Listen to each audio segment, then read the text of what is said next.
इस एनिमे के स्टार्ट में हम एक बहुत ही बैड एस लड़के को देखते हैं जो कि एक बहुत ही ज्यादा स्ट्रॉन्ग किलर होता है एंड वो पैसों के बदले लोगों को खत्म करता है। ये लो तुम्हारे 100 करोड़, अच्छा काम किया तुमने। माफ करना, लेकिन मुझे तुम्हें खत्म करने के 500 करोड़ मिले थे। इस लड़के का नाम 7 होता है एंड ये वर्ल्ड का बेस्ट किलर होता है, लेकिन सपनों में। असलियत में मंचूरियन का ठेला लगाता है। ये लो बच्चे, वर्ल्ड का बेस्ट मंचूरियन। वर्ल्ड का बेस्ट मंचूरियन, तुमसे अच्छा मंचूरियन मेरा कुत्ता बना दे। भाग यहाँ से लड़के, बहुत हो चुका 7। अब हम लोग मंचूरियन नहीं बेचेंगे। अब से हम लोग एक ऐसा काम करेंगे जिससे हम लोग करोड़पति बन जाएंगे। लेकिन यही आपने मंचूरियन का ठेला लगाने से भी पहले बोला था। चुप रहो 7, क्या तुम अपने पास्ट के बारे में नहीं जानना चाहते? एंड असल में 7 को उसके पास्ट का कुछ भी नहीं याद होता कि वो पास्ट में कहाँ था और क्या किया करता था। बस केवल उसको उसका नाम याद है जो कि होता है 7। हाँ, मैं जानना चाहता हूँ। उसके लिए हमें स्टैन आइलैंड जाना होगा जो कि फ्यूचर का एक आइलैंड है, वहीं पर तुम्हारा इलाज होगा। लेकिन उसके लिए हमें बहुत पैसों की जरूरत है। कितने पैसे? 10 करोड़। 10 करोड़? और एक ही तरीका है 10 करोड़ जल्दी से कमाने का। क्या? तुम्हें बनना होगा एक किलर। हम लोगों को खत्म करने के बदले बहुत सारा पैसा लेंगे। लेकिन मैं किलर बनूंगा कैसे? मुझे तो केवल ये मैजिक सीजर टेक्निक आती है। तुम भूल गए क्या? तुम्हारे सामने कौन खड़ा है? वर्ल्ड का बेस्ट और स्ट्रॉन्गेस्ट टीचर डाइबो। मैं तुम्हें बनाऊंगा एक ऐसा किलर जिससे पूरी की पूरी दुनिया डरेगी। अबे ओए, मेरा उधार कब वापस करेगा? थोड़े दिनों में कर दूंगा सर। ये लो मेरा पहला इन्वेंशन, डाइबो एग। इसको फेंक के तुम जिस भी चीज के बारे में सोचोगे तुम वो बन जाओगे। सच्ची में?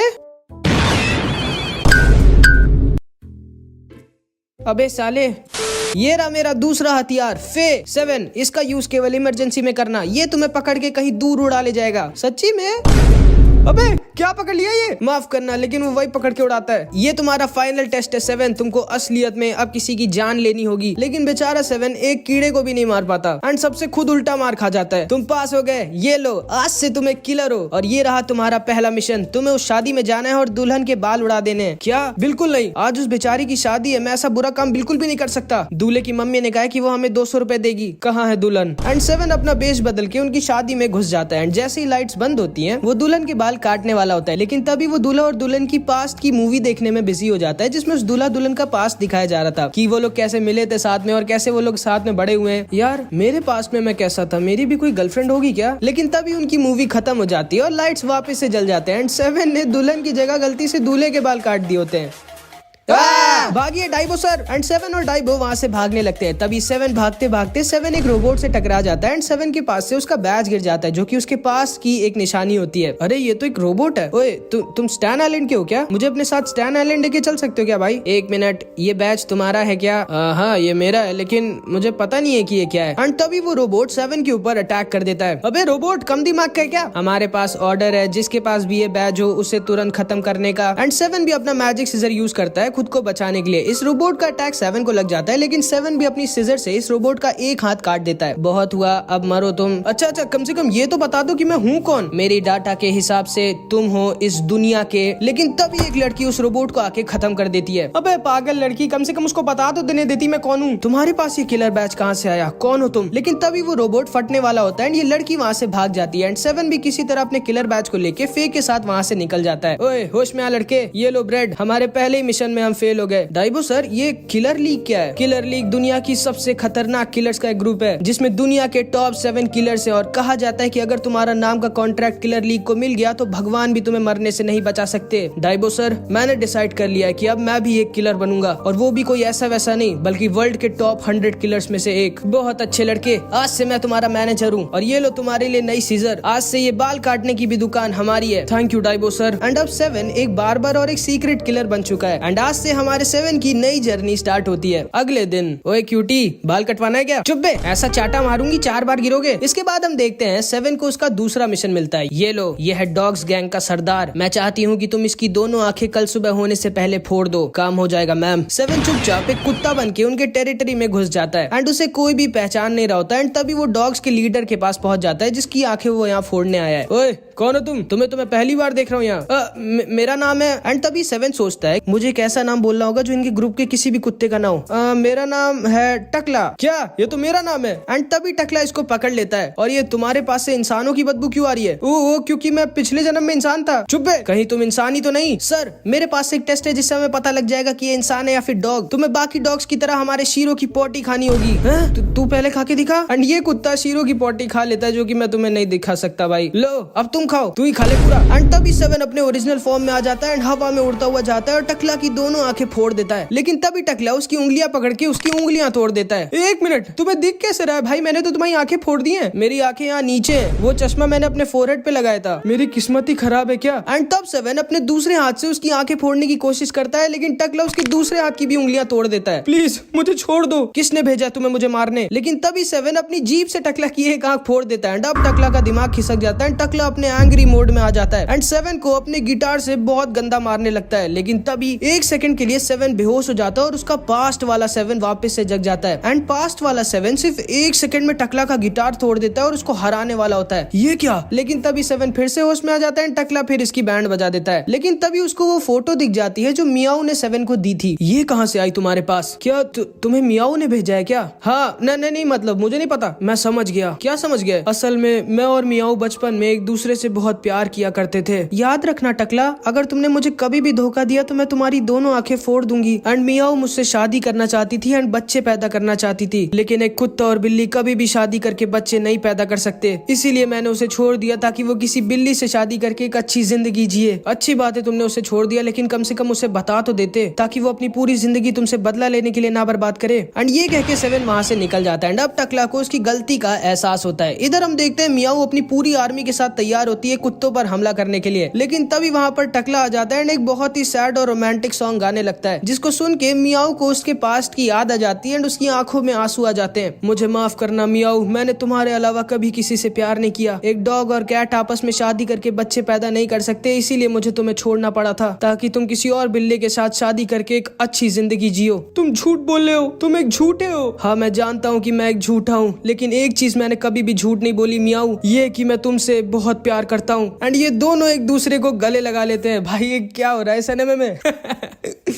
लेकिन असलियत में ये टकला नहीं होता, ये बल्कि हमारा 7 होता है जो इन दोनों की लड़ाई सॉल्व करवाने आया होता है। लेकिन तभी इसके ऊपर 13 अटैक कर देती है एंड 13 को भी किसी ने टकला को खत्म करने का कॉन्ट्रैक्ट दिया होता है। 13 उसके ऊपर अटैक करती है, लेकिन मियाऊ उसे बचा लेती है। तो ये तुम हो 13, मेरे रास्ते से हट जाओ मियाऊ। एंड तभी मियाऊ की कैट्स 13 के ऊपर अटैक कर देती है। चिंता मत करो टकला, मेरे रहते तुम्हें कोई छू भी नहीं सकता। लेकिन 7 वहाँ से पहले ही निकल गया था। बाल बच गया मैं तो। उस लड़की का नाम 13 है, मेरे को बच के रहना होगा उससे। लेकिन तभी 13 उसके सामने आकर उसको घेर लेती है। अब तुम नहीं बचोगे टकला। एक मिनट, मैं टकला नहीं हूँ, मेरे बाल है, मतलब मैं 7 हूँ जिससे तुम पहले मिली थी। तो ये तुम हो, तुम्हें भी मुझे खत्म करना था। 2 मिनट। एंड तभी 13 7 के ऊपर अटैक कर देती है एंड 7 एक डाइबो एक का यूज करके गायब हो जाता है। ये कैसे किया इसने? गायब कैसे हो गया वो? एंड असलियत में 7 गायब नहीं हुआ होता, बल्कि एक पत्थर में ट्रांसफॉर्म हो गया होता है। लेकिन तभी वहाँ पर एक कुत्ता हल्का होने आ जाता है उसके ऊपर। हट बे। एंड उस कुत्ते की वजह से 13 7 को दोबारा से पकड़ लेती है। जल्दी बताओ तुम्हारे पास वो बैच क्यों है? मुझे नहीं पता। एंड तभी 7 अपने सिजर से 13 का मास्क काट देता है एंड 13 बहुत सुंदर होती है एंड 7 13 के ऊपर लट्टू हो जाता है। तुमने मेरा चेहरा देख लिया, अब तो तुम्हें मरना ही होगा। हाय, मेरा नाम है 7 और मैं जन्म से सिंगल हूँ। मेरे साथ कॉफी पीने चलोगी क्या? लेकिन पैसे तुम देना। एंड तभी 7 फिर से फे के साथ वहाँ से भागने लगता है, लेकिन 13 इस बार इन दोनों को भागने नहीं देती और 7 और फे के ऊपर निंजा स्टार से अटैक कर देती है एंड ये दोनों नीचे आकर गिर जाते हैं एंड फे भी काफी इंजर्ड हो जाता है। 7 के पास अब कोई और रास्ता नहीं होता, तो वो 13 के साथ अपनी कैची को 2 हिस्सों में काट के लड़ाई करने लगता है। एंड तभी 13 अपने दोनों स्वॉर्ड से 7 की सीजर को रोक देती है और उसके हाथों को पकड़ लेती है ताकि वो हिल ना पाए एंड उसके ऊपर अपनी चोटी से अटैक कर देती है एंड 7 बचने के लिए आगे बढ़ जाता है और फिर तुम समझ गए होगे कि क्या हुआ होगा। एंड अब 13 और ज्यादा गुस्सा हो जाती है, वो पूरी स्पीड में 7 के ऊपर अटैक कर देती है। ये तो बहुत ही फास्ट है, मैं इसको रोक नहीं सकता। लेकिन तभी 13 की स्वॉर्ड को फे पकड़ लेता है, मानो वो कोई डंडा हो। एंड फे भी अब एंग्री मोड में आ जाता है, जिसको देख के ये दोनों एकदम शॉक्ड रह जाते हैं। एंड फे इसको एक ऐसा जोर का पंच मारता है कि 13 बहुत दूर चली जाती है एंड तभी उसको मियाँ और उसकी बिल्लियां भी आकर घेर लेती हैं। अब 13 के पास और कोई चारा नहीं बचता वहाँ से भागने के अलावा। आज तो तुम बच गए 7, लेकिन अगली बार मैं तुम्हें जरूर मारूंगी। एंड ये कहके 13 वहाँ से भाग जाती है एंड 7 जिंदा बच जाता है। अगले दिन 7 की दुकान में एक आदमी आता है अपने बेटे के बाल कटवाने एंड वो उसे एक बूढ़ी औरत को खत्म करने का कॉन्ट्रैक्ट देता है जो लोगों को स्कैम कर उनसे पैसे लूटती है, जिसके बदले ये आदमी 7 को 1 लाख रुपए देगा। 7 चुपचाप एक बॉक्स में ट्रांसफॉर्म होकर चुपचाप उस बूढ़ी औरत का पीछा कर रहा होता है, लेकिन तभी वो इसको उल्टा घूम के देख लेती है। ये डिब्बा तो घर में काम आएगा। एंड वो डिब्बे को तोड़ मरोड़ के अपने बैग में रख लेती है, जिससे बेचारे 7 को बहुत दर्द होता है। और फिर वो उनके सिटी स्कूल के सामने पहुंच जाती है। ओए लड़कों, मेरे पोते को तो परेशान नहीं करते ना तुम लोग? हाँ दादी, बिल्कुल नहीं। एंड असल में ये इधर अपने पोते को स्कूल से लेने आई होती है, जिससे बहुत ज्यादा प्यार करती है। लेकिन तभी 7 को एक अच्छा मौका मिल जाता है और वो इस बूढ़ी औरत को खत्म करने वाला होता है। लेकिन तभी एक कुत्ता उस बूढ़ी औरत का बैग पकड़ लेता है और वो उससे छीनने लगता है। दूर हट जा कुत्ते। अरे इस कुत्ते ने गलत चीज पकड़ ली है मेरी। एंड ये दोनों उस बैग को खींचने लगते हैं, जिसकी वजह से 7 की हालत और ज्यादा खराब हो जाती है, क्योंकि वो भी तो था उस बैग में ही ना। एंड 7 को वापस से ट्रांसफॉर्म होना पड़ता है एंड उसकी हालत बहुत खराब होती है। एंड वो वहाँ से भागने लगता है, लेकिन ये बूढ़ी औरत उसको पीछे से पकड़ लेती है। ओए लड़के, मेरा जो नुकसान किया उसका पैसा कौन देगा? प्लीज मुझे जाने दो दादी, इमरजेंसी है। लेकिन तभी इस दादी के पोते की छुट्टी हो जाती है। अरे मेरे डिंग की छुट्टी हो गई। एंड ये अपने पोते की तरफ भागती है और उसको देखकर डर जाती है। ये क्या, तुम्हारे बाल ऐसे किसने काटे? उस लड़के ने दादी, क्योंकि असल में इस लड़के के बाल 7 नहीं काटे होते हैं, जिसपे उसकी दादी 7 के ऊपर बहुत गुस्सा हो जाती है एंड वो अपनी स्पेशल पावर दिखाती है। लेकिन 7 को यकीन नहीं होता कि वो इस लड़के की दादी है, क्योंकि इसी के पापा ने 7 को कॉन्ट्रैक्ट दिया है इसको खत्म करने का। मतलब इसके खुद के बेटे ने अपनी माँ को खत्म करने का कॉन्ट्रैक्ट दिया है 7 को। 7 सोचता है कि आखिर ये आदमी ऐसा कैसे कर सकता है। असल में इनके घर में पैसों की बहुत दिक्कत होती है एंड उसके बेटे को इस बूढ़ी औरत के मरने के बाद हेल्थ इंश्योरेंस का पैसा मिलेगा एंड उसी के लिए उसने 7 को कॉन्ट्रैक्ट दिया होता है इस बूढ़ी औरत को खत्म करने का, जो कि उसकी खुद की माँ होती है। एंड पैसों की दिक्कत की वजह से ही ये बूढ़ी औरत लोगों को स्कैम करती है, ताकि वो अपने बेटे की मदद कर सके और अपने पोते को खुश रख सके। लेकिन बेचारी का खुद का बेटा इसको मारना चाहता है। ये दादी बहुत गुस्सा हो जाती है और 7 को बहुत गंदा मारने लगती है। लेकिन तभी ये सब डाइबो वहाँ ऊपर से देख रहा होता है। शायद तुम भूल गए 7, इस दुनिया में हर इंसान की एक कमजोरी होती है और वो होता है प्यार। एंड डाइबो इस बूढ़ी औरत के पोते की तरफ अपनी क्रॉसबो से तीर छोड़ देता है, क्योंकि वो जानता था कि उसके खुद के रहते उसकी दादी अपने पोते को कुछ भी नहीं होने देगी। एंड बिल्कुल वैसा ही होता है, उसकी दादी अपने पोते को बचाने के लिए खुद तीरों के सामने कूद जाती है एंड डाइबो का प्लान सक्सेसफुल हो जाता है। लेकिन उन तीरों और उस दादी के बीच में एक लड़का और खड़ा होता है, जो होता है हमारा 7। एंड वो उस दादी और पोते दोनों को बचा लेता है, क्योंकि भले ही हमारा 7 एक किलर है, लेकिन वो दिल का बहुत अच्छा इंसान होता है। शाम में हम देखते हैं ये दोनों साथ में छत पर बैठे होते हैं। क्या यार 7, अच्छा खासा आज हम लोग को 1 लाख रुपए मिल जाता। अगर तुम इतने अच्छे रहोगे तो कभी एक किलर नहीं बन पाओगे। माफ करना डाइबो सर। एंड 7 को यकीन नहीं हो रहा होता कि इस दुनिया में कितने खराब लोग हैं। जिस माँ ने उसे बचपन से पाला और बड़ा किया है, उसी को वो बेटा खुद मारना चाहता है। अगले दिन हम देखते हैं ये दोनों बीच में नारियल बेच रहे होते हैं। पता नहीं यार कब अमीर होऊंगा मैं, फिर मैं भी बीच में लेट के मस्त आराम करूंगा। लेकिन तभी डाइबो का फोन बजता है। हेलो जी, ओके समझ गया, भेजता हूँ। 7 कहाँ गया? मैम मैं आपको सनस्क्रीन लगा दूं क्या? ओए 7 अभी टाइम नहीं है, तुम्हें एक मिशन पे जाना है। एंड फिर इसको लेकर उड़ जाता है। यार 2 मिनट तो रुक जाते प्लीज। एंड ये उड़ता हुआ सीधे अंकल सेन के पास, जो उस आइलैंड के कोस्ट गार्ड है, उनके पास गिरता है। ओह तो तुम आ गए, ये लो, ये मेरी पूरी जिंदगी की सेविंग्स है। क्या आपके पास इतने ही पैसे अंकल? और पैसे होते तो मैं चड्डी में घूम रहा होता बेटा। हमारे आइलैंड पे कुछ पायरेट्स अपनी सबमरीन से अटैक करने आ रहे हैं। मैं चाहता हूँ कि तुम नीचे जाके उनके कैप्टन को मार दो। ठीक है, काम हो जाएगा अंकल, लेकिन तुम उनकी शिप के अंदर जाओगे कैसे? चिंता मत करिए, मेरे पास एक जीनियस प्लान है। कैसा प्लान? मैं एक डूबती हुई मछली बन के जाऊंगा। डूबती हुई मछली? ये तो एक परफेक्ट प्लान है। एंड 7 एक मछली बन के इन लोगों की सबमरीन के पास पहुंच जाता है और डूबने की एक्टिंग करने लगता है। बॉस एक मछली बार डूब रही है, हमें उसे बचाना होगा। एंड ये आदमी इस मछली को बचा लेता है, जो की असलियत में 7 होता है। भैया ये मछली बार डूब के मरने वाली थी, तो मैंने इसे बचा लिया। चलिए हम लोग इसको मार के फिश फ्राई बना के खाते हैं। क्या फिश फ्राई? नहीं, आज हम लोग ग्रिल्ड फिश खाएंगे। लेकिन ये मेरी मछली है, ये तो मेरे हाथों में है, मेरी जो मर्जी होगी हम लोग वही खाएंगे। तो ये लो, अब नहीं है तुम्हारे हाथों में, रुक जाओ तुम दोनों। एंड तभी वहाँ पर उनकी शिप का कैप्टन आ जाता है, जिसको मारने के लिए 7 यहाँ पर आया है। रुको, अभी मैं इसको आधा आधा कर देता हूँ, एक आधा तुम दोनों खाना और एक आधा मैं। एंड कैप्टन जैक 7 को बीच से काटने लगता है, लेकिन 7 हर बार इसके अटैक को किसी तरह डॉज कर देता है। अबे ये निंजा मछली है क्या? जैक 7 को अपने हाथों में उठाता है एंड तभी 7 उस पर चॉपस्टिक से अटैक कर देता है, बट जैक 7 की चॉपस्टिक को अपने मुंह से पकड़ लेता है एंड वो उसके ऊपर अपनी स्वॉर्ड से अटैक कर देता है और 7 वापस से अपने ओरिजिनल फॉर्म में आ जाता है। ओह तो तुम एक किलर हो जो मुझे यहाँ मारने आया है। हाँ सही कहा तुमने, ये तुम्हारा आखिरी दिन है बच्चे, मेरा नहीं, ये तुम्हारा आखिरी दिन है जैक। पहले तो मेरी तलवार से नीचे उतरो, मेरे हाथ में दर्द हो रहा है। Oh sorry. एंड इन दोनों की फाइट स्टार्ट हो जाती है, लेकिन कैप्टन जैक बहुत ज्यादा स्ट्रांग होता है एंड वो 7 को बहुत गंदा पीटता है। 1 मिनट।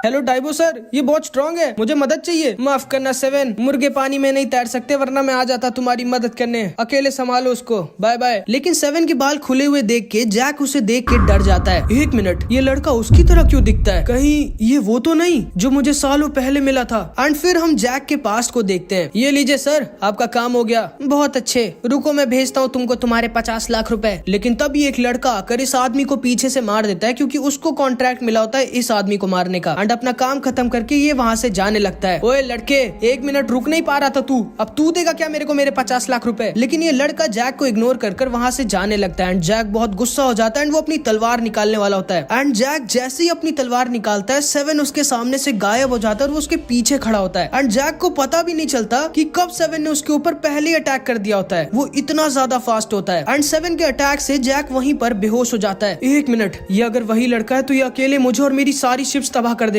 लेकिन फिर ये इतना वीक कैसे हो गया? मुझे चेक करना होगा कि ये वही है कि नहीं। एंड तभी जैक 7 को एक जोर का पंच मारता है एंड 7 दूर जाकर गिरता है।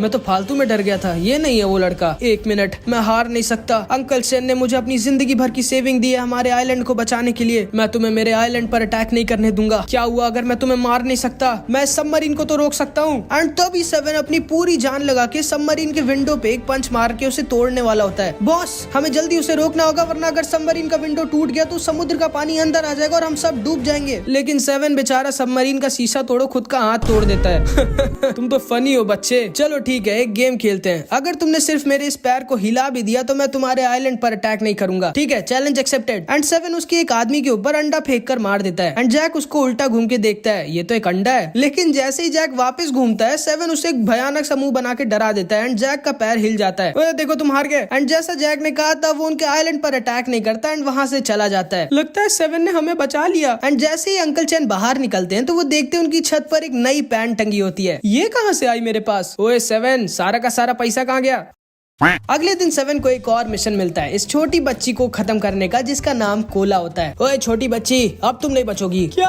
आखिर मेरी जैसी खूबसूरत लड़की को मरना जरूरी है क्या? हाँ, और तुम खूबसूरत नहीं हो, अब मरो चुपचाप। 1 मिनट, इससे पहले कि तुम मुझे मारो, मेरी कुछ लास्ट विशेस हैं। अगर तुम मेरी सारी आखिरी इच्छाएं पूरी कर दोगे तो मैं तुम्हें अपने आप को मारने दूंगी। हाँ पक्का? हाँ पक्का। चलो फिर जल्दी जल्दी तुम्हारी लास्ट विशेस पूरी करता हूँ मैं। मुझे अपने ऊपर बैठा के लेके चलो। एंड कोला जैसे ही 7 के ऊपर चढ़ती है, वो बिल्कुल हिल भी नहीं पाता, क्योंकि इस लड़की की स्पेशल पावर होती है, वो जिसको भी छुएगी वो उसकी मर्जी के बिना हिल नहीं सकता। उसके बाद 7 इस लड़की की सारी विशेस पूरी करने लगता है। कोला की फर्स्ट विश होती है खड़े होके एक बार सुसु करना। एंड ये दोनों साथ में सुसु करते हैं। दूसरी विश होती है एक सांस में पूरी की पूरी कोका कोला बॉटल खत्म करना, क्योंकि कोला को कोका कोला बहुत पसंद होता है। कोला की तीसरी विश होती है किसी नंगे को पूरा शहर में जॉगिंग करते हुए रिकॉर्ड करना। एंड बेचारे 7 को ये करना पड़ता है। इसकी चौथी विश होती है इस खतरनाक सी नर्स को एक इंजेक्शन लगाना। तुम सच्ची में करना चाहती हो कोला? हाँ। एंड कोला इस नर्स को इंजेक्शन लगा देती है, जो कि 7 के ऊपर फिर से बहुत भारी पड़ता है। इसकी पांचवी विश होती है एक लड़के के अंडों को फोड़ना। एंड 7 ये भी करने में इसकी मदद करता है। कोला की छठी विश होती है एक 5 स्टार होटल में खाना खाना। भाई साहब, ये 10,000 रुपए का है। तुम तो बहुत अमीर हो लड़की। हाँ, ये मत कहना तुम्हारे पास पैसे नहीं है। एंड फिर ये दोनों किसी तरह उस होटल से अपनी जान बचाकर भागते हैं। कोला की 6th विश होती है एक शेर की सवारी करना। पागल हो गई हो क्या तुम? इसकी सवारी नहीं कर सकते हम? तो फिर मैं नहीं मरूंगी। एंड बेचारे 7 को खुद एक शेर बनना पड़ता है जिसकी ये सवारी करती है। लेकिन ये विश भी 7 के ऊपर बहुत भारी पड़ती है, क्योंकि असली शेर को ये 7 पसंद आ जाता है एंड वो इसके पीछे पड़ जाता है। अब इस लड़की की 7th विश होती है स्काई डाइविंग करना। देखो कोला, हमारे पास प्लेन और पैराशूट दोनों के ही पैसे नहीं है। ये विश तो तुम्हारी पूरी नहीं हो सकती। सोच लो, फिर मैं मरूंगी नहीं क्या यार? एंड तभी 7 अपना दिमाग लगाता है एंड फे को निकाल लेता है, जो इन दोनों को स्पेस तक लेके जाता है। एंड वहाँ पे 7 इस लड़की को छोड़ देता है और फे इसको। ये दोनों के दोनों स्पेस से बिना पैराशूट के नीचे गिरते हैं, जिसमें 7 को तो बहुत डर लग रहा होता है, लेकिन इस लड़की को बहुत मजा आ रही होती है। एंड ये लड़की बोलती है ये मेरी जिंदगी का बेस्ट डे है। ये लड़की पूरे दिन बहुत मजे करती है और बहुत हंसती है। एंड आखिरी में 7 एक प्लेन बन के कोला को और खुद को बचा लेता है, लेकिन फिर ये लोग एक पेड़ से टकरा जाते हैं। हाँ, ठीक है लड़की, तुम्हारी सारी विश पूरी हो गई। तैयार हो ना मरने के लिए? हाँ, लेकिन मेरी एक विश अभी भी बची है, लेकिन तुम वो पूरा नहीं कर सकते। चलो मैं तैयार हूँ मरने के लिए। अच्छा, ऐसी क्या विश है तुम्हारी जो मैं पूरा नहीं कर सकता? क्या है तुम्हारी विश? यही कि मैं मरना नहीं चाहती। क्या? मेरी लास्ट विश है कि मैं मरना नहीं चाहती और मैं पूरी दुनिया घूमना चाहती हूँ एंड आज की तरह हर दिन मजे करना चाहती हूँ। एंड तभी ये लड़की अपना अपना विग निकाल देती है एंड असलियत में इस बेचारी को कैंसर होता है एंड ये ज्यादा दिन तक अब जिंदा नहीं बचेगी। 7 एकदम शॉक्ड रह जाता है क्योंकि उसको यकीन नहीं होता कि ये लड़की जो अभी तक इतने मजे कर रही थी, इतना हंस रही थी, वो बस अब थोड़े दिनों की मेहमान है। बिना बालों के भी मैं सुंदर लगती हूँ ना 7? हाँ, बहुत सुंदर। वैसे तुम्हें पता है क्या कि तुमको पैसे किसने दिए थे मुझे मारने के? मैं ये तुम्हें नहीं बता सकता। मैंने खुद दिए थे क्योंकि मैं एक हॉस्पिटल बेड पे नहीं खत्म होना चाहती थी। एंड अब 7 को कोला की सारी विशेष के पीछे का रीजन समझ में आता है, जैसे क्यों कोला ने उस नर्स को इंजेक्शन लगाया था क्योंकि वो नर्स रोज कोला को इंजेक्शन लगाया करती थी। एंड क्यों कोला ने उस लड़के को मारा था क्योंकि वो उसको परेशान करता था। एंड क्यों उसने पूरी की पूरी कोका कोला की बोतल एक बार में पी ली थी क्योंकि कैंसर की वजह से वो अपनी फेवरेट ड्रिंक तक नहीं पी पा रही होती। एंड कैसे वो चिड़िया बन के एक बार अपनी सारी परेशानियां भूल के बस उड़ना चाहती थी। 7, मैं एक हॉस्पिटल बेड पे कैंसर के साथ नहीं मरना चाहती, यही मेरी लास्ट विश है, इसीलिए प्लीज मुझे खत्म कर दो। एंड 7 अपनी फ्लाइंग सीजर निकाल लेता है और कोला की तरफ छोड़ देता है। लेकिन अभी तक की तुम लोग हमारे 7 को समझ गए होगे, वो कोला को नहीं मारता। माफ करना लड़की, लेकिन पहले मुझे तुम्हारी लास्ट विश तो पूरी करनी पड़ेगी ना, इसीलिए मैं तुम्हें अभी नहीं मार रहा हूँ। जिसको सुन के कोला एकदम शॉक्ड रह जाती है। लेकिन हाँ, मैं तुम्हारे पैसे नहीं वापस कर रहा हूँ क्योंकि शायद तुम्हें पता नहीं होगा, मैं तुम्हें एक ऐसे डॉक्टर के पास लेके जाऊंगा जो तुम्हें मरने नहीं देगा। एंड यहाँ पर हमारी इस प्यारी सी एनिमे का पार्ट 1 खत्म हो जाता है। अब पार्ट 2 में तब अपलोड करूंगा जब इस वीडियो पे 500 कमेंट्स आ जाएंगे, तो कुछ भी कमेंट जरूर से कर देना। तो बस गाइस, आज की इस वीडियो में इतना ही। आई होप कि तुमको वीडियो अच्छी लगी होगी। वीडियो अच्छी लगी तो लाइक जरूर से कर देना। एंड अगर तुमको ऐसी हिंदी एनिमे स्टोरीज देखना पसंद है तो हमारे चैनल एनिमेडी को सब्सक्राइब भी कर देना। मिलते हैं अगली वीडियो में, तब तक के लिए अपना ख्याल रखना। Bye bye.